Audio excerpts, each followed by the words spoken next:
গভীরিত। বাসুদেবায়। ওম নমো ভগবতে বাসুদেবায়। ওম বাসুদেবায়। হে কৃষ্ণা। তো তো অনেকদিন পরে সব গোটা স্ট্রেংথ মাঝখানে একটু বিখরে গেছিল মনে হচ্ছিল, আবার সবাই একসঙ্গে হলে ভালো লাগে। তো আমরা প্রতিদিন সকালে আমরা ভগবত গীতার ক্লাস করি, ভগবত গীতা আমরা পঠন করি, শ্রবণ করি, আমরা আলোচনা করি এবং আমরা ভগবত গীতা থেকে জ্ঞান লাভের চেষ্টা করি। ঠিক তো আপনাদের এতে আপনাদের পরিশ্রমই সব থেকে উল্লেখযোগ্য, সেই জন্য আমাদের সম্ভব হয়ে ওঠে। আমরা ভগবত গীতা এক বিশেষ অধ্যায়ে আছি, যেখান থেকে ভগবত গীতা শেষের দিকে চলে যায়। তারপর আবার নতুন করে শুরু হবে ভগবত গীতা। আমরা যতবার পঠন করব, আমি আপনাদের সকলকে মিট করে দিচ্ছি, একান্তই যার প্রয়োজন তিনি অন করবেন। একান্তই যার প্রয়োজন হবে তিনি অন করবেন। অন করার অ্যাক্সেস থাকলো, তবুও আমি অন করে দিলাম। কালকে রেকর্ডিং বা কবেকার রেকর্ডিং এ দেখলাম একটা কন্টিনিউয়াস নয়েজ আসছিল পিছন থেকে, কারণ আমার অন ছিল বলে। তো এইভাবে আমরা এগোচ্ছি। আপনাদের অনেক অ্যাক্টিভিটি থাকবে আপনাদেরকে, যারা যারা দীক্ষার জন্য তৈরি হবেন তাদের বিভিন্ন কোর্সের জন্য তৈরি করা হবে। তো তার আগে আপনাদের কমপক্ষে 6 মাস, 7 মাস, 1 বছর আপনাদের কনসিস্টেন্সি দেখাতে হবে। 4টে নিয়ম এবং হরিনাম জপ, এই দুটো যখন আপনারা নিজেদের দিকে একদম কনফিডেন্ট হয়ে যাবেন, আর তখন তারপরে আপনাদের বিভিন্ন আরো কিছু কোর্স করানো হবে, তারপরে আপনাদের দীক্ষার জন্য এগিয়ে নিয়ে যাওয়া হবে। যেটা আলটিমেটলি দীক্ষা কথার অর্থ হচ্ছে দিব্য জ্ঞানের শিক্ষা, যেখানে গুরুদেব আনুষ্ঠানিকভাবে সমস্ত পাপ হরণ করে নেয় এবং প্রতিশ্রুতিতে আবদ্ধ করে, যেখান থেকে মানুষ ভক্তির পথে সবকিছু কমিটমেন্ট গুলো নিয়ে চলে। হ্যাঁ, তো আমরা সেগুলোর জন্য ধীরে ধীরে আপনাদেরকে সঙ্গে নিয়ে চলবো, প্রস্তুত করব, আর আপনারাও তৈরি হতে থাকবেন। তবে আমাদের প্রথম শর্ত হচ্ছে ভগবত এই প্রেম বা এই ভক্তির জন্য ইসকনের পদ্ধতিতে প্রথম কন্ডিশন হচ্ছে 4টে নিয়ম খুব শক্তভাবে কমপক্ষে 1 বছর পালন করতে হবে। আর 16 মালা জপ, এই দুটো জিনিস যখন কেউ কন্টিনিউয়াসলি 1 বছর করতে পারবে, তারপরে তাকে বিভিন্ন আর একটা ট্রেনিং দেওয়া হবে। সেই ট্রেনিং এর পরে দীক্ষার জন্য তাকে এগিয়ে নিয়ে যাওয়া হবে। যখন আপনার মেন্টার বুঝবে ইয়েস ইউ আর রেডি, আপনি প্রস্তুত হয়ে উঠেছেন, তখন আপনাকে দীক্ষার জন্য এগিয়ে দেবে। তারপরে গুরু মহারাজের কৃপা যখন হবে তখন আর দীক্ষা হবে। ঠিক, তো এটা একটা প্রসেস। তো এটা আপনাদের জানানোর জন্যই বলে রাখলাম। তো আমরা ভগবত গীতা পঠন করছি। ভগবত গীতা পঠন করে আমরা কি জানতে পারছি? ভগবত গীতা থেকে আমরা জ্ঞান অর্জন করতে পারছি, যে জ্ঞান অর্জুনকে ভগবান কুরুক্ষেত্রে যুদ্ধক্ষেত্রে দিয়েছিলেন। যখন অর্জুন খুব বিষাদগ্রস্ত হয়ে গেছিল নিজের আত্মীয় পরিজনকে যুদ্ধক্ষেত্রের সামনে দেখে, তখন সে কোনো সিদ্ধান্ত নিতে পারছিল না, এমত অবস্থায় ভগবান তাকে জ্ঞান দিয়েছিলেন। ভগবান অর্জুনকে জ্ঞান দিয়েছিলেন 5টি বিষয়ের উপরে। 5টি বিষয় কি কি ছিল? 5টি বিষয় ছিল ঈশ্বর, জীব, প্রকৃতি, সময় এবং কর্ম। এই জিনিসগুলোর মধ্যে কর্ম সব থেকে আলাদা, বাকি 4টা জিনিস আমাদের সকলের জন্য প্রায় একই। শুধু কর্মই নির্ভর করে যে পরবর্তী জীবনে তার কেমন হবে বা কিরকম জীবন ধারণ করব। তো এই কর্মের উপরে নির্ভর করেই মানুষের পরবর্তী জীবনটা হয়। আর কালকে মৃত্যু সম্বন্ধে একটা আমি রেকর্ডিং আপনাদেরকে শেয়ার করেছি, অনেকে হয়তো শুনেছেন। ওটা হিন্দিতে আছে, যাদের ইচ্ছা হবে শুনে নেবেন। তো এই যে কর্মের উপরে নির্ভর করে আমাদের পরবর্তী জীবন কি হবে, কি এই জীবনই আমাদের শেষ জীবন। তবে যারা আপনাদের খুব আনন্দের সঙ্গে আনন্দ হবে শুনে, যদি আপনারা এই কথাটা শুনেন, যারা কৃষ্ণ ভক্তিতে এসে গেছে, তারা কিন্তু জীবনের মানে এই জন্ম মৃত্যুর চক্রের শেষ লগ্নে এসে গেছে। ঠিক এখান থেকে আপনাদের যদি কারো পতন না হয়, তাহলে এখান থেকেই কিন্তু সবাই মুক্তির দিকে বেরিয়ে যাবে। তার মানে কৃষ্ণ ভক্তির পরে আর কোনো ভক্তিতে কেউ যায় না। বাকি সব ভক্তিগুলো আপনারা সবাই করে এসেছেন। পিতামাতার ভক্তি করেছেন, দেবী, কালী, দুর্গা, লক্ষ্মী, সরস্বতী, মা মনসা, মা শীতলা, সব ভক্তি যখন হয়ে যায়, তারপরে পরবর্তীতে দুর্গার ভক্তি বা কালী ভক্তিতে লাগে। সেই কালী ভক্তির পরে হয় শিব ভক্তি। শিব ভক্তি যারা সকলে শিব ভক্তি, শিব যখন সন্তুষ্ট হয় তখনই শিব ভগবানের কাছে পাঠায় যে এবার তোমরা যোগ্য হয়েছো ভগবানের ভক্তি করার জন্য। সবাই কৃষ্ণ ভক্তি করার জন্য যোগ্যতা পায় না, তাদের মধ্যে সেই ক্ষমতা থাকে না। তাই যারা কৃষ্ণ ভক্তিতে আপনারা এসেছেন, হয় এই জন্মে না হলে কোনো জন্মে আপনারা অবশ্যই শিব ভক্তি শেষ পর্যায়টা করে নিয়েছেন, নিয়ে এবার কৃষ্ণ ভক্তিতে প্রবেশ করেছেন। কৃষ্ণ ভক্তিতে প্রবেশ করার জন্য এইবার আপনাকে অনেকগুলো জিনিস, আগে যেগুলো করেছেন সেগুলো হয়েছে নেট প্র্যাকটিস, এবার হচ্ছে পরীক্ষা, মানে আগে হচ্ছে মক টেস্ট, মানে এই বাড়িতে বসে পরীক্ষা দেওয়া, কিন্তু এবার হচ্ছে ফাইনাল পরীক্ষা। ঠিক আছে, কৃষ্ণ ভক্তি মানে হচ্ছে ফাইনাল পরীক্ষা। এই পরীক্ষাতে পাশ করলেই ভগবানের সান্নিধ্য পাওয়া যাবে, অর্থাৎ আমরা জন্ম মৃত্যুর চক্র থেকে বেরোতে পারবো। তো এটা হচ্ছে আমাদের ফাইনাল ল্যাব। এখানে কোনো রকমের কার্পণ্য করলে হবে না, সবাইকে মনে প্রাণে একদম ভেবে নিতে হবে এই পরীক্ষায় আমাদের পাশ করতেই হবে। ঠিক, তো আমরা জ্ঞান অর্জন করছি ভগবত গীতার। এই জ্ঞানে 5টা বিষয়ের মধ্যে কর্ম খুব গুরুত্বপূর্ণ। তাই কেন কথাগুলি বললাম যে এখন যে কর্মটি করবেন সেটির উপরে নির্ভর করবে আপনার পরবর্তী জীবনের রূপরেখা। আর তার সঙ্গে আমরা কি বললাম, কৃষ্ণ ভক্তি মানে আপনারা কর্মের শেষ লগ্নে এসে গেছেন। এখন শুধু মনকে স্থির করে এই কাজে লেগে থাকতে হবে। মানে আপনি ক্লাসে অ্যাডমিশন পেয়ে গেছেন, আপনি ক্লাস পেয়ে গেছেন, পুস্তক পেয়ে গেছেন, বই পেয়ে গেছেন, এই পরীক্ষাতে পাশ করলেই সবকিছু পাশ করা হয়ে যাবে। শুধু তাহলে কি করতে হবে, ছাত্রকে, স্টুডেন্টকে এবার কিন্তু মন লাগিয়ে পড়তে হবে। তো আমরা 18টি অধ্যায়ের এখন শেষ লগ্নে এসে গেছি। মাতাজি সেদিন প্রশ্ন করছিলেন বৈদিক জ্ঞান আর ভাগবতর জ্ঞান কি একই?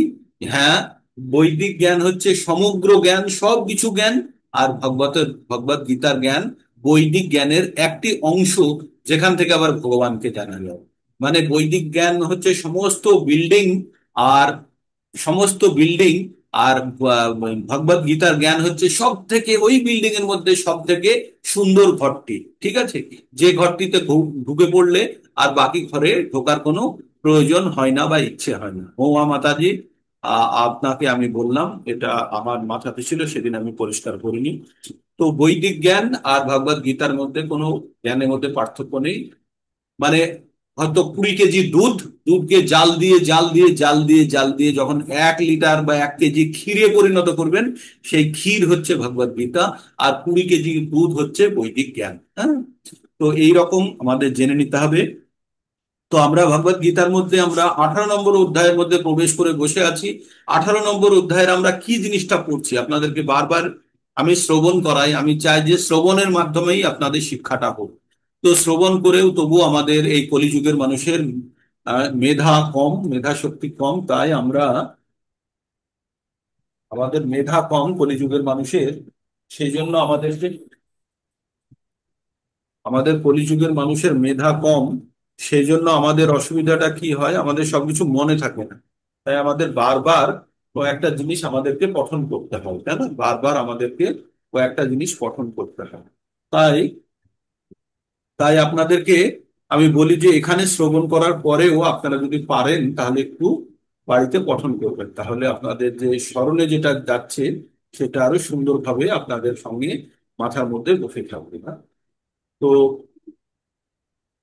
আমরা আমরা কি পড়লাম, আমরা 3টে গুণের প্রভাব পড়ছি। আমরা কি পড়ছি, 3টে গুণের প্রভাব পড়ছি। 3টে গুণ কি কি? সত, রজ আর তমস। এই 3টে গুণের প্রভাব কি, কিসের উপরে আমরা প্রভাব দেখলাম? আমরা দেখলাম, প্রথমে দেখলাম আমরা ত্যাগে, শ্রদ্ধার উপরে। তারপরে আমরা দেখলাম আহারের উপরে।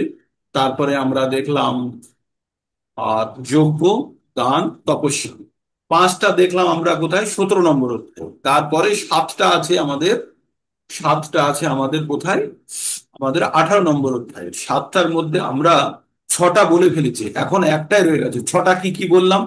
ত্যাগ, ত্যাগ বলেছি, কর্তা বলেছি, কর্ম বলেছি, জ্ঞান বলেছি, বুদ্ধি বলেছি, আর কি বলেছি, আহ ধৈর্য বলেছি। এই 6টা হয়ে গেছে।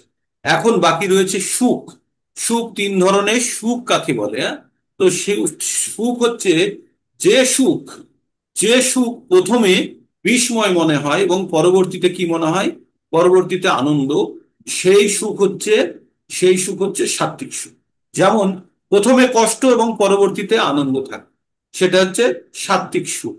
যেমন একটা বাচ্চা স্কুলে যখন যেতে চায় তখন ওর বাবা ওকে মানে আমাদের শ্রেয় জানতে হবে, শ্রেয়, এখানে সাত্ত্বিক সুখের সঙ্গে শ্রেয় যুক্ত আছে। শ্রেয় মানে কি, প্রথমে কষ্ট পরে আনন্দ। তো এই সাত্ত্বিক সুখে কি হয়, প্রথমে একটু বিষময় মানে একটু কষ্টময় হয়, পরবর্তীতে কিন্তু আনন্দ থাকে। আপনারা যেটা করছেন সাত্ত্বিক সুখের জন্য যে তপস্যা করছেন, এই যে সকালে ভগবত গীতা অধ্যয়ন করেন, ভগবানের নাম জপ করেন, এগুলো সব সাত্ত্বিক সুখের জন্য এই কার্যকলাপগুলো হচ্ছে। তো প্রথমে কষ্ট পরে আনন্দ, এটা হচ্ছে সাত্ত্বিক সুখ। রাজসিক সুখ কি, যে প্রথমে আনন্দ পরে বিস্ময়, বা একটু আহ, মজা করে নিলাম, একটু আনন্দ করে নিলাম, কিন্তু পরবর্তীতে অনুতাপ আর তারপরে গ্লানি এগুলো হতে থাকে। আর তামসিক সুখ কি, প্রথমেও ভালো লাগে না, পরেও ভালো লাগে না। তো এটা হচ্ছে তামসিক। তো আপনাদের মোটামুটি বেসিকটা বলে দিলাম, এবার আমরা পঠন করে শুনবো। কতদূর পর্যন্ত পঠন হয়েছিল প্রভুজি? 25 নাম্বার। 36 প্রভু। শুরু হবে 36 থেকে। 36 থেকে হবে, 36। শুরু। 30 থেকে শুরু হবে। তো 36-এ কি বলছে? 36 বলছে, সুখং ত্রিদানিং ত্রিবিধং শুনো মে ভারতর সভা অভ্যাসাদা ত্রামন্তে যত্র দুঃখা দুঃখান্তং চ নিগচ্ছতি। ভগবান কি বললেন, হে ভারত শ্রেষ্ঠ, তুমি আমার কাছে ত্রিবিধ সুখের বিষয়ে শ্রবণ করো, যার মাধ্যমে বদ্ধ জীব রমণ করে। ভ্রমণ করে মানে রোমাঞ্চিত হয়, যার দ্বারা কখনো কখনো সে সমস্ত দুঃখের অবসান হয়ে ওঠে। আচ্ছা, এখানে দুটো জিনিস হয়। এখানে কি বলছে, সমস্ত দুঃখের, যার দ্বারা সমস্ত দুঃখের অবসান হয়, এবং দুঃখকেও ইনভাইট করে আনতে পারে, মানে দুঃখ আনতেও পারে এবং দুঃখকে বিতাড়িতও করতে পারে। তো এই তিনটে সুখ কি, বদ্ধজীব বারবার জড় সুখ উপভোগ করতে চেষ্টা করে। এইভাবে যে চর্বিত বস্তু চর্বণ করে, আমরা চুইং গাম চিবাই না, দাঁতের নিচে দিয়ে আই আই আই করে চিবিয়ে কি কিছুক্ষণ তো একটু মিষ্টি বা একটু গন্ধ আসে, তারপরে আর কিছু আসে? তারপরে মনে হয় আটা চিবানোর মতো মনে হয় না, আটাকেও চিবিয়ে দেখবেন ওই চুইং গামই তৈরি হয়। কেউ যদি গম বা কিছু এরকম দানা কিছু নিয়ে খানিকক্ষণ চিবাবেন, তারপরে দেখবেন যে একদম আঠা মতো তৈরি হয়ে গেছে, সেটা পুরো দাঁতের নিচে বারবার চিবিয়ে যাবেন, ও প্লাস্টিকের মতো নষ্টই হবে না। তো চর্বিত চর্বনাম, সংস্কৃতে বলে চর্বিত চর্বনাম, মানে চিবানোর বস্তুকে বারবার চিবানো। কেমন? যেমন এর একটা ব্যবহারিক প্রয়োগ আছে। আমরা এই জগৎ সংসারে থেকে আমরা মানব জীবন নিয়ে খুব কষ্টের মধ্যে আছি, আমরা তো বুঝছি। যারা ভগবত ভক্তি করছেন তারা জানেন যে জন্ম মৃত্যুর চক্রে আছি। তারপরে আদি ভৌতিক, আদি আত্মিক আর আদি দৈবিক, এই টোটাল 6 ধরনের সমস্যার মধ্যে দিয়ে জীবন চলে।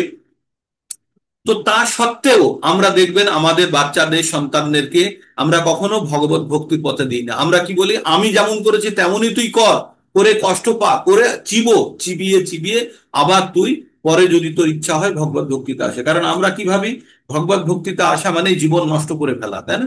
সকলের মনে আছে। একটা মাও তার সন্তানকে কখনো বলবে না যে দা তুই ভগবত ভক্তিতে ব্রহ্মচারী হয়ে সমাজের কল্যাণ কর। কোনো মা চায় না, কোনো মা। সবাই চাই অন্যের ছেলে হোক, নিজের ছেলে যেন ঘর সংসার করে। এরকম। কিন্তু এটা জানতে হবে যে আমাদের মানব জীবনের উদ্দেশ্য দেরিতে জানার আগে যদি কেউ প্রথমেই জেনে যায়, আর সে যদি ভগবত ভক্তির জন্য লেগে যায়, তার থেকে ভালো কিছু হতে পারে না। এই ভাবনা চিন্তা ধীরে ধীরে ধীরে ধীরে আমাদের মনের মধ্যে প্রবেশ করবে। আপনারা যখন ভগবত ভক্তির আরো যখন ম্যাচুরিটি স্টেজে চলে আসবেন, আরো যখন পরিণত স্টেজে চলে আসবেন, তখন মনে হবে যে আমি তো আমার জীবনটা নষ্ট করেছি, আমার সন্তান যেন নষ্ট না করে, সে যেন প্রথম থেকেই ভগবত ভক্তিতে এসে জীবনের চরম পরমার্থ যেন সে অনুভব করতে পারে। তাই কি বলছে, এই ধরনের সুখ ভোগ করতে, কখনো কখনো এই ধরনের সুখ ভোগ করতে কোনো মহাত্মার সঙ্গ লাভ করার ফলে জড় জগতের বন্ধন থেকে মুক্ত হয়। পক্ষান্তরে বদ্ধ জীব সর্বদাই কোনো না কোনো রকমের ইন্দ্রিয় সাধনের চেষ্টায় রত থাকে, কিন্তু সাধু সঙ্গের প্রভাবে তখন যে বুঝতে পারে যে কেবল একই জিনিসের পুনরাবৃত্তি, তখন সে যথার্থ কৃষ্ণ ভাবনায় জাগ্রত হয়। এইভাবে আবর্তনশীল তথাকথিত সুখের কবল দেয়। আর আবর্তনশীল মানে যে সুখের আশায় থাকি, কষ্ট করি, আবার সুখ পেতে চাই, আবার কষ্ট করি, এই যে আবর্ত মানে চক্র, এই চক্র থেকে তারা মুক্ত হয়। এবার বলছে, শতগুণের সুখ কাকে বলে? শতগুণের সুখ হচ্ছে যত অগ্রে যত্তৎ অগ্রে বিষম ইব পরিণামে অমৃত উপশমম। যত্তৎ অগ্রে বিষম ইব পরিণামে অমৃতম উপশম। তৎসুখম সাত্বিকম প্রোক্ত তৎসুখম সাত্বিকম প্রোক্তম আত্মা বুদ্ধি প্রসাদজম। কি বললো? তৎসুখম সাত্বিকম প্রোক্ত আত্মবুদ্ধি প্রসাদজম যত অগ্রে বিষমিব পরিণামেব অমৃতম অমৃতম অমৃত উপমম যত্তৎ যত্তৎ অগ্রে বিষম ইব পরিণামে অমৃতম উপমম সুখম সাত্বিকম প্রোক্তম আত্মবুদ্ধি প্রসাদজম। যে সুখ প্রথমে বিষের মতো, আগে যেমনটা বললাম, পরিণামে অমৃত তুল্য এবং আত্মা সম্বন্ধীয় বুদ্ধির নির্মলতা থেকে জাত, এই সুখ সাত্বিক বলে কথিত হয়। এই সুখকে কি বলা হয়? সাত্বিক সুখ। কাকে বলা হয়? যে সুখ প্রথমে যে সুখ প্রথমে যে সুখ প্রথমে বিষের মতো মনে হয় এবং পরবর্তীতে কি হয়? অমৃতর মতো মনে হয়, আত্মা এবং বুদ্ধির নির্মলতা থেকে উৎপন্ন হয় এবং সেই সুখকে সাত্ত্বিক বলে বলা হয়েছে। আত্মজ্ঞান লাভের পর মন ও ইন্দ্রিয়কে দমন করে ভগবানের প্রতি মনকে একাগ্র করার জন্য নানা রকমের বিধি নিষেধের অনুশীলন করতে হয়। এই সমস্ত বিধান অত্যন্ত কঠিন, বিষের মতো তিক্ত, কিন্তু কেউ যদি এই বিধান অনুশীলনে সাফল্য অর্জন করে প্রকৃত অপ্রাকৃত স্তরে অধিষ্ঠিত হন, তখন তিনি প্রকৃত অমৃত পান করতে শুরু করেন, জীবনকে উপভোগ করেন। এবার বুঝতে পারলেন কি বলছে? যে এই যে যখন আমরা ভগবত ভক্তির কথা বলি, তখন প্রথমে আমাদের যে চারটে নিয়মের কথা শুনেই সকলের মন খারাপ হয়ে যায়। বাবা, আমিষ খেতে পারবো না, চা খেতে পারবো না, আর তারপরে আর বাকি জিনিসগুলো আমি বললাম না, অবৈধ সম্পর্ক হবে না, তারপরে লটারি, জুয়া, মিথ্যা এগুলো চলবে না। এগুলো প্রথমে খুব কষ্টকর হয়, সত্যি কষ্টকর, কিন্তু এইগুলো যারা সম্বরণ করে ফেলেছে, তাদের পরবর্তী জীবনে, তারা আধ্যাত্মিক জীবনের পথে উন্নতির জন্য তাদের অনেক সুযোগ সুবিধা খুলে যায়। সেটাকেই বলছে, কি বলছে? সেটাকেই বলছে যে যখনই সাত্ত্বিক স্তরে কেউ পৌঁছে যাবে, তখনই তার বুদ্ধি হবে নির্মল হয়ে যাবে, আর সে পারমার্থিক পারমার্থিক উন্নতিতে সে সাফল্য পাবে। আর এই ধরনের সুখকে বলা হয় সাত্ত্বিক সুখ। তারপরে কি বলছে? 38 কে বলছে বিষয় ইন্দ্রিয় সংযোগাৎ যত্তৎ অগ্রে অমৃত উপমাম পরিণামে বিষম ইব তৎসুখম রাজসম স্থিতম। আগেরটা কি বললো? প্রথমে বললো বিষম ইব যত্তৎ অগ্রে বিষম ইব। প্রথমে কি বললো? বিষম ইব, প্রথমে বিষের মতো, পরবর্তীতে অমৃত। আর এখানে কি বলছে? বিষয় ইন্দ্রিয় সংযোগাৎ যত্তৎ অগ্রে অমৃত উপমম পরিণামে বিষামিব তৎসুখম রাজসম শ্রিতম।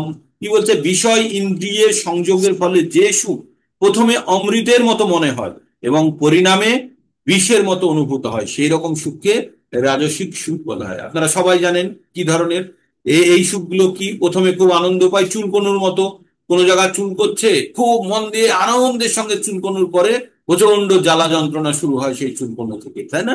তো আমাদের জীবনের ক্ষেত্রেও আমরা যে সমস্ত জড়জাগতিক আনন্দ নিয়ে থাকি অন্যায়ভাবে বা বিভিন্নভাবে, আমরা আনন্দ নিয়ে থাকি, সেই সুখ তৎক্ষণাৎ তো আনন্দ দেয়, কিন্তু পরিণামে সব সময় আমাদের মনে হয় যে কি ভুল করেছি, আমার এটা করা উচিত হয় না, আবার কিছুদিন পরে আবার সেই ভুলই করছে, তাই না? তৎক্ষণাৎ গ্লানি। তো সেই ধরনের সুখকে কি বলা হয়?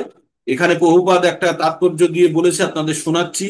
একজন যুবক, একজন যুবতী যখন পরস্পরের সান্নিধ্যে আসে, তখন যুবকটি ইন্দ্রিয়গুলি যুবতী যুবতীকে দেখাবার জন্য, স্পর্শ করবার জন্য এবং সম্ভোগ করবার জন্য তাকে প্ররোচিত করে। এগুলি হয়তো প্রথমে ইন্দ্রিয়ের জন্য অত্যন্ত সুখদায়ক হতে পারে, কিন্তু পরিণামে অথবা কাল পরে বিষবৎ হয়ে ওঠে। তারা একে অপরকে ছেড়ে চলে যায় অথবা তাদের বিবাহ বিচ্ছেদ ঘটে, তখন শোক, দুঃখ আদির উদয় হয়। এই ধরনের সুখ সর্বদাই রজগুণ দ্বারা প্রভাবিত। ইন্দ্রিয় ও ইন্দ্রিয় বিষয়ের মিলনের ফলে উদ্ভূত যে সুখ, তা সর্বদাই দুঃখদায়ক এবং সর্বতোভাবে বর্জন করা উচিত। ঠিক? তাহলে আমরা কি পড়ে ফেললাম? আমরা রজগুণের আমরা রজগুণের সুখ পড়ে ফেললাম। এবার আমরা পড়ছি কি বলছে? যত অগ্রে চ অনুবন্ধে চ সুখম মোহনং আত্মনং নিদ্রা আলস্য প্রমাদ উত্থম তত্তামসম উদাহিতম। কি বলছেন ভগবান? বলছেন যত অগ্রে চ অনুবন্ধে চ সুখম মোহনম আত্মনম নিদ্রা আলস্য প্রমাদ উত্থম তত্তামসম উদাহিতম। তো বললেন যে সুখ প্রথমে ও শেষে আত্মার জন্য মোহজনক, নিদ্রা আলস্য প্রমাদ থেকে উৎপন্ন, তাকে তামসিক বলা হয়। তামসিক সুখ কাকে বলে? যে সমস্ত ওই নেশা করা মতো, যে নেশা করে না, যারা নেশা করে প্রথমেও তাদের ভালো লাগে না, পরেও ভালো লাগে না, তারা প্রথমে কষ্ট মষ্ট করে দাঁত চোখ মুখ বন্ধ করে নেশার জিনিসগুলো গ্রহণ করে, তারপরে তারা কষ্টের মধ্যে থাকে এবং পরবর্তীতেও তাদের গ্লানি হয়। মানে যখন সে নেশার জিনিসটা পান করলো বা খেলো তখনও কষ্ট, তারপরে পরবর্তীতেও তার সেই একই কষ্ট, এবং মানে যতক্ষণ নেশা থাকলো ততক্ষণও সেই কষ্টের মধ্যে থাকলো, তারপরে নেশা শেষ হয়ে গেলে আবার তাদের মনের মধ্যে গ্লানি। তো বলছে যে সুখ প্রথমে ও শেষে আত্মার জন্য মোহজনক, মোহজনক, যা নিদ্রা আলস্য ও প্রমাদ থেকে উৎপন্ন। কিভাবে উৎপন্ন? নিদ্রা আলস্য এবং প্রমাদ থেকে উৎপন্ন, তাকে তামসিক সুখ বলা হয়। আলস্য নিদ্রার মাধ্যমে যে সুখ লাভ হয় তা অবশ্যই তামসিক। তা আর সে জানে না কিভাবে কর্ম করা উচিত, কিভাবে কর্ম করা উচিত নয়, তাও তামসিক। তমগুণের দ্বারা আচ্ছন্ন মানুষের কাছ থেকে সবই মোহজনক। আর শুরুতে সুখ নেই, পরিণতিতেও সুখ নেই, মানে প্রথমেও সুখ নেই, পরিণতিতেও সুখ নেই। আর রজগুণে আচ্ছন্ন মানুষদের ক্ষেত্রে শুরুতে এক ধরনের তাৎক্ষণিক সুখ থাকতে পারে, পরিণামে তা দুঃখজনক। কিন্তু তামসিক মানুষের ক্ষেত্রে শুরুতে এবং শেষে সমস্তটাই দুঃখজনক। হ্যাঁ, তো তাহলে তিন ধরনের সুখ আপনারা জেনে নিলেন। সুখ কি হলো? প্রথমে আনন্দ পরে কষ্ট, রাজসিক। প্রথমে কষ্ট পরে আনন্দ, সেটা হচ্ছে সাত্বিক। আর প্রথমেও কষ্ট পরেও কষ্ট এবং মাঝখানেও কষ্ট, এটা হচ্ছে তামসিক সুখ। তো কিসের জন্য এই সুখগুলো, কোথা থেকে, এই জ্ঞানগুলো কেন দরকার? কারণ আমরা যখন কোনো সুখের জন্য যখন আমরা দৌড়ই, তখন আমাদের জানতে হবে এই সুখটি কি পারমার্থিক উন্নতি সাধনের দিকে নিয়ে যাচ্ছে। যদি নিয়ে যায় তাহলে সাত্বিক, আর যদি না নিয়ে যায়, যদি আমরা ভগবানের জন্য, আরাধনার জন্য, ভগবান প্রাপ্তির জন্য, মোক্ষ লাভের জন্য আমরা যে কষ্টগুলো করি, সেই কষ্টগুলোকে আমরা কি বলবো?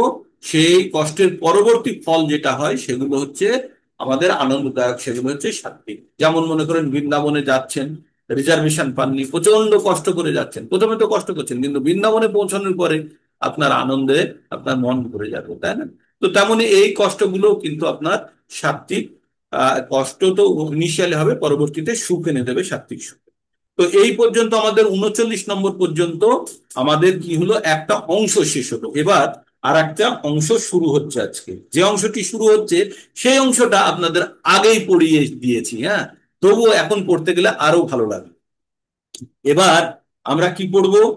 এবার পড়বো আমরা 40 নম্বর থেকে আমরা 44 পর্যন্ত আজকে পড়বো, যেগুলো আমরা আগেই পড়েছি। হ্যাঁ, न तदन्ति पृथिव्यां वा दिव्य देवेषु वा पुनः सत्तं प्रकृतिर्जय मुक्तं यद्देवि सात्विर्गुणैः न तदस्ति न तदस्ति पृथिव्यां वा दिव्य देवेषु वा पुनः सत्तं प्रकृतिर्जय मुक्तं যদ্দেবহি সাত্বির গুণে।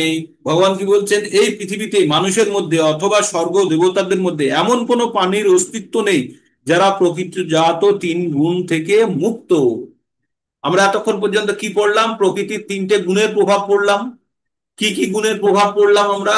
12টা মনে করতে পারবেন? আপনারা লিস্টটা বারবার মনে রাখতে হবে কিন্তু। 12টা জিনিস কি? প্রথমে হচ্ছে শ্রদ্ধা, তারপরে হচ্ছে আহার, যজ্ঞ, দান, তপস্যা। 17তে চলে গেল। তারপরে 7টি আছে। 7টি কি আছে? ত্যাগ, তারপরে হচ্ছে জ্ঞান, কর্ম, কর্তা, জ্ঞান, কর্ম, কর্তা, ধৈর্য, বুদ্ধি আর সুখ। হলো 7টা। তাহলে আমাদের এই 7টি, আর আগের আছে 5টি, 12টা আমরা প্রকৃতির গুণের প্রভাবে 12টা পরিবর্তন আমরা দেখতে, 12টা প্যারামিটার, 12টা তথ্যের উপরে, আমাদের বিষয়ের উপরে আমাদের পরিবর্তন হয়। এইগুলি হয় কেন? কারণ প্রকৃতির 3টে গুণের প্রভাবে ইভেন যারা ভগবান, মানে যারা দেবতা পর্যন্ত, তারাও প্রকৃতির 3টে গুণ থেকে মুক্ত নয়। তারাও প্রকৃতির তিনটে গুণ থেকে মুক্ত নয়, তাই তাদের জন্ম মৃত্যু হয়। যারা জন্ম মৃত্যুর চক্রের বাইরে যায় তারাই শুধু প্রকৃতির তিনটে গুণ দ্বারা আবদ্ধ থাকে। যারা স্বর্গে দেবতারা গেছে তারাও তারাও এক সময় মৃত্যুবরণ করার পরে আবার পৃথিবীতে ফিরে আসবে। এসে কি করবে? তারা এই প্রকৃতির তিনটে গুণের অধীনে আছে, তাদেরকে আবার যজ্ঞ তপস্যা দান ভক্তি করে তবেই তারা আবার স্বর্গে যাবে, অথবা তারা মুক্ত হয়ে ভগবানের ধামে প্রবেশ করবে। ঠিক আছে? তো ভগবানের ধামে যারা প্রবেশ করার জন্য যোগ্যতা অর্জন করে, সামান্য চুপ করে ফেলে, তারা স্বর্গ আদির বা উচ্চ লোক গ্রহণ করতে পারে, পেতে পারে। ঠিক আছে?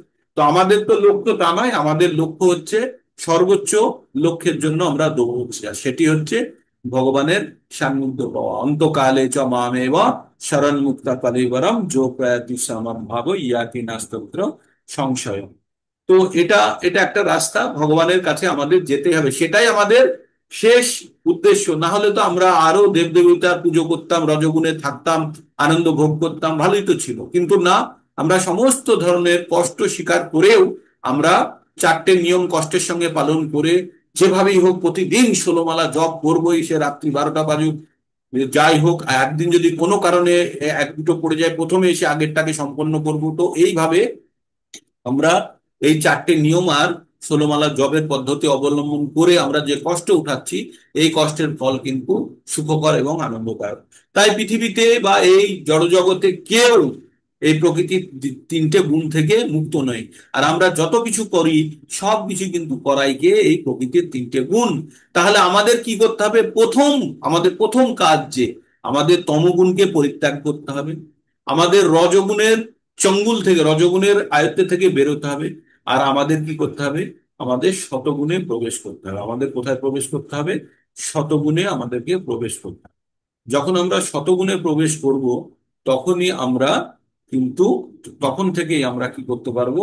তখনই গুণাতীতে যাওয়ার জন্য চেষ্টা করতে পারবো। শতগুণে আসার আগে কিন্তু আমরা কখনোই গুণাতীত অবস্থায় যেতে পারবো না। ঠিক? তো এই হলো আমাদের তিনটে গুণের প্রভাব, আর তিনটে গুণে কিভাবে আমরা আটকে আছি। এইবার আমাদের সমাজকে ভগবান চারটে ভাগে ভাগ করেছে।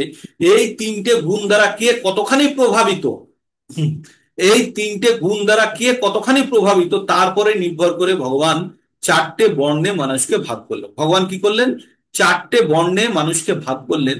যারা এই তিনটে গুণ দ্বারা প্রভাবিত, যে যতখানি প্রভাবিত তাকে সেই ক্যাটাগরিতে রাখা হয়েছে। তো এই গুণের প্রভাবে সে কাজ করে।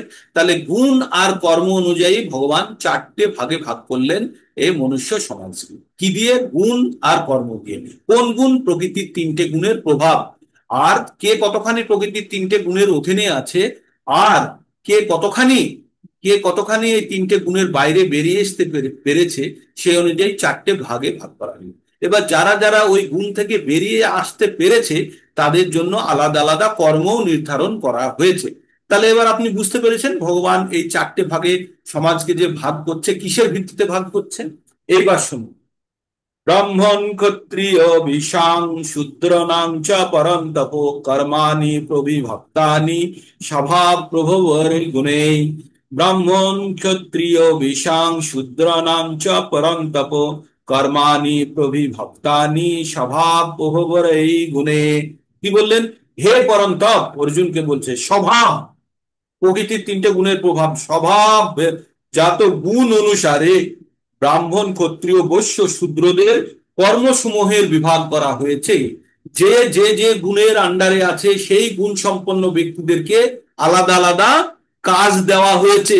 এখানে ভাবলে কখনো ভাববেন না যে ব্রাহ্মণকে ভালো কাজ দেওয়া হয়েছে, ক্ষত্রিয়কে তার থেকে একটু খারাপ, বৈশ্যকে আরো খারাপ, আর শূদ্রকে সব থেকে নিকৃষ্ট শ্রেণীর কাজ দেওয়া হয়েছে। কেন?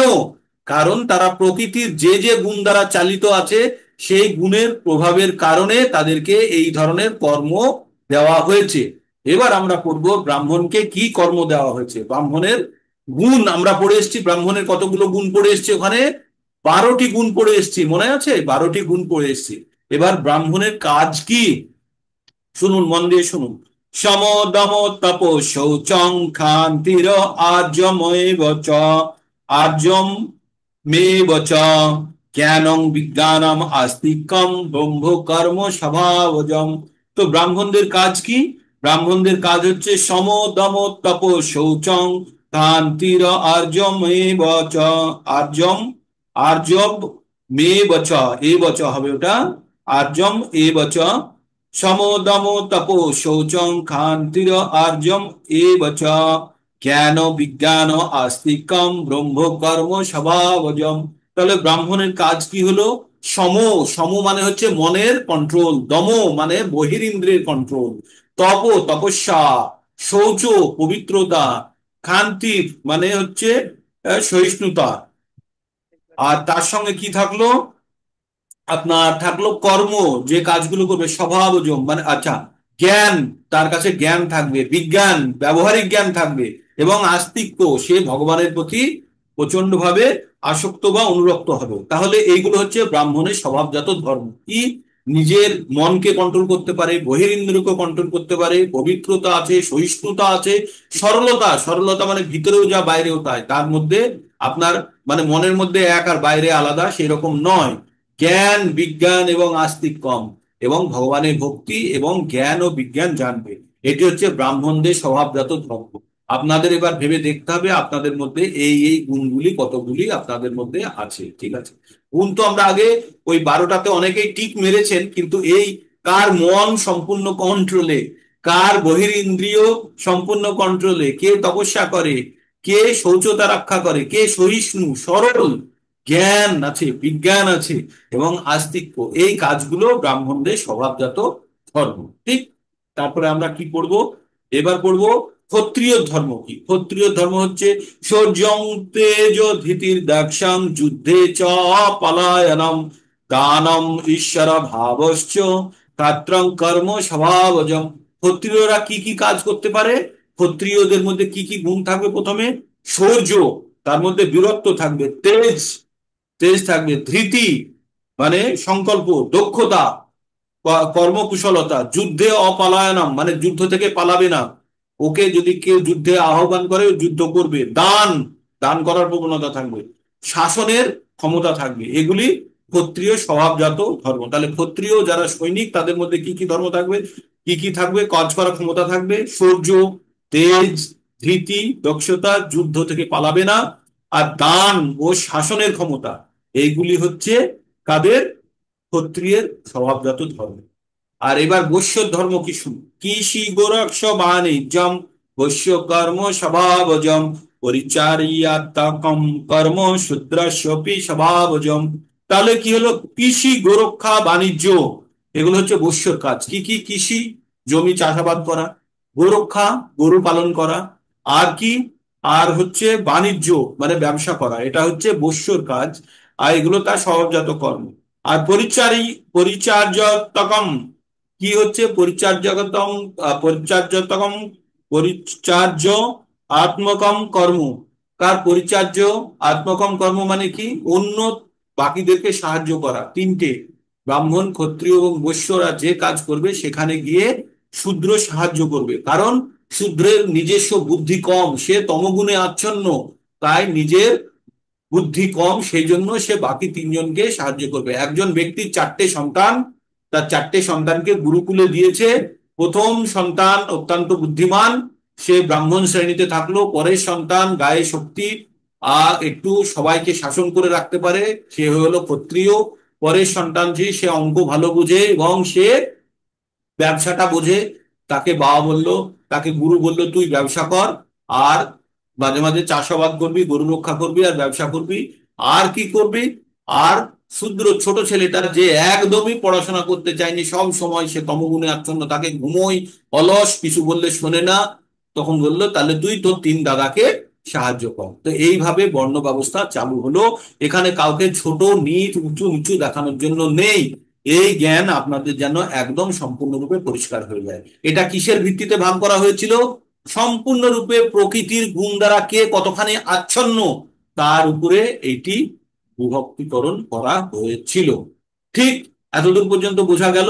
তাহলে আমরা এই 44 নম্বর পর্যন্ত আজকে পড়ে আমরা এখানে থামলাম। তাহলে আমরা কি জানলাম? আমরা সুখ 3 প্রকারের জানলাম, আর আমরা জানলাম সমাজকে 4টে ভাগে ভাগ করা হলো কিসের ভিত্তিতে? কিসের ভিত্তিতে? প্রকৃতির গুণের ভিত্তিতে, কার মধ্যে কতখানি কোন গুণ। তার মানে একজন যদি কেউ ক্ষত্রিয় বা শূদ্র স্থানে থাকে, সে কি নিজেকে উন্নীত করতে পারবে না পারবে না? পারবে। সে যদি নিজে চেষ্টা করে, সে যদি জ্ঞান অর্জন করতে পারে, সে যদি তার ইন্দ্রিয় কে যদি সে যদি কন্ট্রোল করতে পারে, মনকে যদি কন্ট্রোল করতে পারে, সে যদি জ্ঞান অর্জন করতে পারে, বিজ্ঞান জানে, সে ব্রহ্মণ শ্রেণীতে উন্নীত হতে পারবে।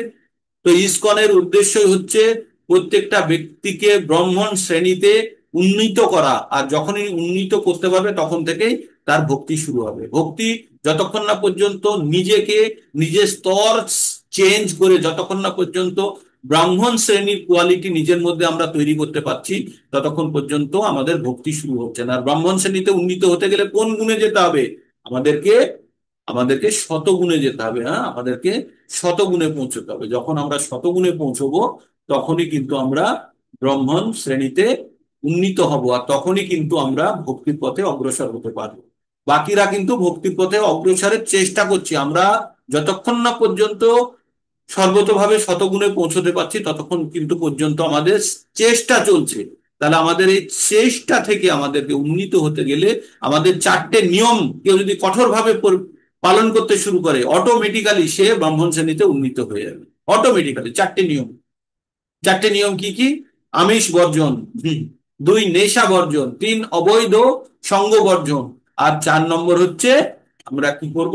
আমরা লটারি, জুয়া, পাশা এই ধরনের কোনো কার্যকলাপে থাকবো না। এই চারটে নিয়ম যে কঠোরভাবে পালন করবে, আর তার সঙ্গে ভগবানের জন্য, ভগবানের জপ, ভগবানের জন্য যে যুক্ত থাকবে, এই ধরনের যে কর্ম করবে, সে অবশ্যই সে অবশ্যই ব্রাহ্মণ শ্রেণীতে উন্নীত হবে, আর ব্রাহ্মণ জাতীয় সে কর্ম করতে পারবে।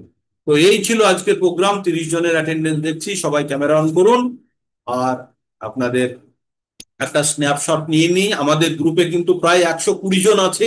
তার মধ্যে কিন্তু অ্যাটেন্ডেন্স আমাদের, মানে এই ডেইলি না জয়েন করলে কিন্তু আমরা জ্ঞান অর্জন করতে পারবো না। আমরা যদি ভাবি একদিন রেকর্ডিং দেখে নেব, হবে না।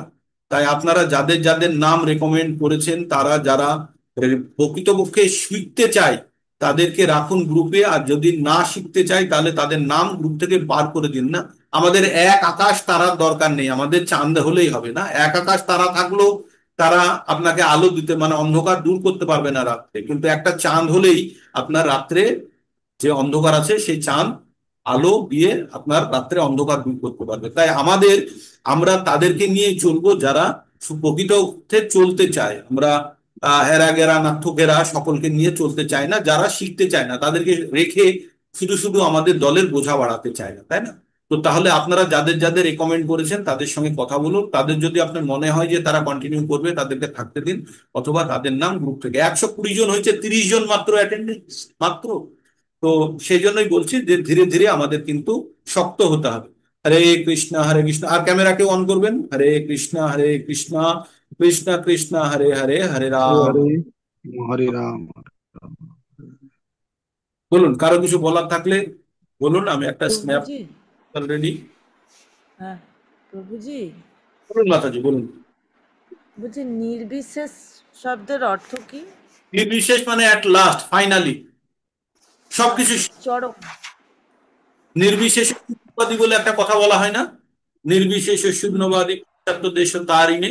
আমরা যখন প্রভুপাদের মন্ত্র উচ্চারণ করি, কি বলি? নমস্তে নমঃ বিষ্ণুপাদায় কৃষ্ণপৃষ্ঠায় ভূতলে শ্রীমতে ভক্তি বেদান্ত স্বামী নীতি নামনে নমস্তে সরস্বতী দেবে গৌরবাণী প্রচারিণী। নির্বিশেষ শূন্যবাদী, যারা বলে যে মৃত্যুর পরে আর কিছু নেই, সবকিছু শূন্য হয়ে গেছে, তাদেরকে বলা হয় নির্বিশেষ শূন্যবাদী। চারবাক বলতেন না? বলতেন, যাবজ্জীবন সুখম জীবন ঋণং কীর্ত ঘিতং বিপদ। মানে ধার করে হলেও আমি ঘি খাবো, যতদিন বাঁচবো সুখে বাঁচবো, মরে গেলে কে দেখেছে। ঠিক আছে, এটা হলো তার কথা। তো আমরা তাতে বিশ্বাস করি না, আমরা জন্ম জন্মান্তরে বিশ্বাস করি ভগবানের কথায়। তাই যারা নির্বিশেষ শূন্যবাদী বলে, তাদেরকে, যারা মায়াবাদী অ্যাকচুয়ালি, তাদেরকে প্রভুপাদ পাশ্চাত্য দেশে, মানে পশ্চিমের দেশে গিয়ে, আমেরিকায় গিয়ে তাদেরকে পর্যন্ত তিনি শিক্ষা দিয়ে এসছেন। ওই শ্লোকের মাধ্যমে আমরা ওই কথাটা বলি। ঠিক। হরে কৃষ্ণ। প্রভুজি সাংখ্য প্রভুজি যোগ থেকে শর্ট করতেই পারছি না। সাংখ্য যোগটা এত বড়। 2 নম্বর। সাংখ্য যোগ। আচ্ছা, আপনি একবার অধ্যায়ের জন্য আমার একটা শর্ট আছে বুঝি, ওই 1.5 ঘন্টার একটা লেকচার আছে, ওইটা একবার শুনুন। আমি কিন্তু সাংখ্যযোগটা খুব সুন্দরভাবে ব্যাখ্যা করেছিলাম, কি কি আছে না আছে। ওই রেকর্ডিংটা আমি আপনাদেরকে আবার খুঁজে দিচ্ছি, 2 নম্বর চ্যাপ্টারের রেকর্ডিংটা শুনুন। 18 নম্বর অধ্যায়ের 18টি অধ্যায়ের যে এক জায়গাতে রাখা আছে, প্লে লিস্টের মধ্যে পেয়ে যাবেন, ওইখানে 1 থেকে 18 নম্বর চ্যাপ্টার, ওইখানে 2 নম্বর চ্যাপ্টারটা শুনুন। ওই যে আমার এই জগদীশ কাছে গেলে আপনি ওখানে গিয়ে ভিডিও পেয়ে যাবেন, ভিডিওতে প্লে লিস্ট বলে একটা লেখা আছে, প্লে লিস্ট। ওইখানে গেলে আপনি 18 দিনে 18 অধ্যায় পেয়ে যাবেন, তার মধ্যে রাখা আছে আপনার 2 নম্বর চ্যাপ্টারটা। 2 নম্বর মানে 3 দিনে, থার্ড থার্ড ডে শুনবেন, থার্ড ডে 2 নম্বর চ্যাপ্টার আছে, ওইটা শুন। ওই 2 নম্বর চ্যাপ্টার যে বুঝে গেছে সে ভগবত গীতা মোটামুটি পুরোটাই বুঝে যাবে। 2 নম্বর চ্যাপ্টারটা সত্যি গুরুত্বপূর্ণ। ওই চ্যাপ্টারের নাম হচ্ছে সাংখ্যযোগ। চেষ্টা করছি বানাবার, কিন্তু অনেক হয়ে যাচ্ছে। হবে হবে হবে মাতাজি, হবে। নাহলে এই জ্ঞান কি সহজে? ইউপিএসসি কতজন, তো আইএস আইপিএস কতজন হয় একটা বছরে? 300 400, তার বেশি হয় না। কেন? লক্ষ লক্ষ ছেলে পরীক্ষা দেয়। কেন হয় না? কারণ এটা সকলের কেক নয়, it is not cake of everybody. হ্যাঁ, তো তাই আমাদের কি জানতে হবে? আমাদের জানতে হবে মনুষ্য নাম সহস্রেষু কশ্চিৎ যততি সিদ্ধয়ে যততি মাপি সিদ্ধ নাম কশ্চিন্মান ব্যক্তি তত্ত্বত। হাজার হাজার মানুষের মধ্যে কেউ একজন ভগবত ভক্তিতে আসবে, আর এইরকম হাজার হাজার ভগবত ভক্তিতে আসা মানুষের মধ্যে থেকে কেউ একজন দুজন ভগবতের তত্ত্ব জ্ঞান জানবে। আর ভগবানের তত্ত্ব জ্ঞান জানলে কি হবে? জন্ম কর্ম চ মে দিব্যম এবং যো ব্যক্তি তত্ত্বত তত্ত্বাদেহং পুনর্জন্ম নৈতি মামেতি সাহায্য। হে অর্জুন, যে ভগবানের জন্মকর্ম দিব্য এবং তত্ত্বগত ভাবে যে জেনে গেছে, সে জন্ম মৃত্যুর চক্র থেকে বেরিয়ে যাবে। তো আমাদের চেষ্টা, আমরা কিন্তু হাজার হাজার থেকে সিলেক্ট, তার থেকেও আমরা বাছাই করে চলে এসেছি। এইবার আমাদের এইবার আমাদের অ্যাডমিশন হয়ে গেছে, এবার আমাদের শুধু এই পড়াশোনাটা করলেই কিন্তু আমাদের উদ্ধার হয়ে যাওয়া সম্ভব। তো ঠিক আছে, তো এইভাবে আমাদের এগোতে থাকতে হবে। আর আমরা কালকে আবার পুনরায় জয়েন করব। আর যারা পরীক্ষা দেবেন তাদের জন্য আমি বলি, তারা কিন্তু প্রস্তুত সিরিয়াসলি শিখতে হবে। সার্টিফিকেটের জন্য পড়াশোনা নয়, আপনাদের পরীক্ষা শেখার জন্য। সেটাই, সেই জন্যই আপনাদেরকে বারবার বলছি, সামনের রবিবারে কিন্তু পরীক্ষা হবে, রেকর্ডিংটা শুনে নেবেন, আমি আগেই বলে দিয়েছি। ঠিক, আজকে তাহলে এখানে বিরাম নিই। আর কারো কিছু বলা আছে? কে একজন কিছু বলছিলেন প্রভু, কারো কিছু বলার আছে? দেবেন বলছিলেন। আচ্ছা, আমি দিয়ে আজকে দেবো, একটু একটু কষ্ট লাগবে, কালকে ব্যস্ততার মধ্যে ছিলাম, দিতে পারিনি। একটা ব্যাংক আপনাদের আগের বার তো দিয়েছিলেন, আপনি তো পরীক্ষা দিয়েছেন আগের বার, আপনি তো না পাস না, করে। আমি দিইনি। আচ্ছা, দীপ্তি মাতাজি। ও আচ্ছা, আমি এদিকে সুতপা মাতাজি হ্যান্ড রেজ করেছিল, ভাবছিলাম সুতপা মাতাজি। হ্যাঁ, আপনাকে আমি দিয়ে দেবো আজকে, আজকে দেখি আজকে দিয়ে দেবো, পশ্চিম ব্যাংক দিয়ে দেবো আজকে। আমাকে একটু একটা কথা বলছিলাম। বলুন মাতাজি। আমার কথা শোনা যাচ্ছে? হ্যাঁ, সুতপা, কথা যাচ্ছে, সাউন্ড যাচ্ছে, হ্যাঁ সাউন্ড আসছে, লাউড সাউন্ড অ্যান্ড, যাচ্ছে। হ্যাঁ আসছে মাতাজি, আসছে বলছি, sound। ওই যে জপের যে মালা, ওটা কোথায় পাওয়া যায়? জপের মালা? হ্যাঁ হ্যাঁ। জপের থাকেন কোথায়? আপনাকে আমি তার থেকে পাইয়ে দেবো। আপনি কোথায়, কোন দিকটায় থাকেন? আচ্ছা, আমি থাকি এখন যে বাড়িতে আছি, দেশের বাড়িতে, কিন্তু আমি থাকি এখন চেঙ্গাইল। চেঙ্গাইল? তো অজিত প্রভু বা অসিত প্রভুকে হেল্প করতে হবে মাতাজিকে মালা পৌঁছে দেওয়ার জন্য। অসিত প্রভু অথবা অজিত প্রভুকে হেল্প করতে হবে মাতাজিকে জপমালা দেওয়ার জন্য। হরে জপ, কৃষ্ণ। হ্যাঁ, হরে কৃষ্ণ প্রভু। না বলুন হরে মাতাজি। কৃষ্ণ। মাতাজি বলুন, হরে কৃষ্ণ। হরে কৃষ্ণ প্রভু। অভয়া মাতাজি আমাকে জপের বাগ বলেছিল, ওনার জন্যই হয়তো আমি আনিয়ে রেখেছি। আচ্ছা, আনিয়ে রেখেছেন, খুব ভালো। তাহলে সুতপা মাতাজিকে জপমালা কিভাবে দেবেন? আপনি বিড়লা দেবেন, করে আমি অভয়া মাতাজিকে পৌঁছে দেব। অভয় মাতাজিকে দিলেও হবে। অভয় মাতাজি, না হরে কৃষ্ণ। হ্যাঁ মাতাজি। হ্যাঁ, ওটা আমি রাখি মাতাজির জন্য বলেছিলাম। আচ্ছা, আচ্ছা আচ্ছা, হরে, আচ্ছা। রাখি মাতাজি আমার থেকে চেয়েছিল,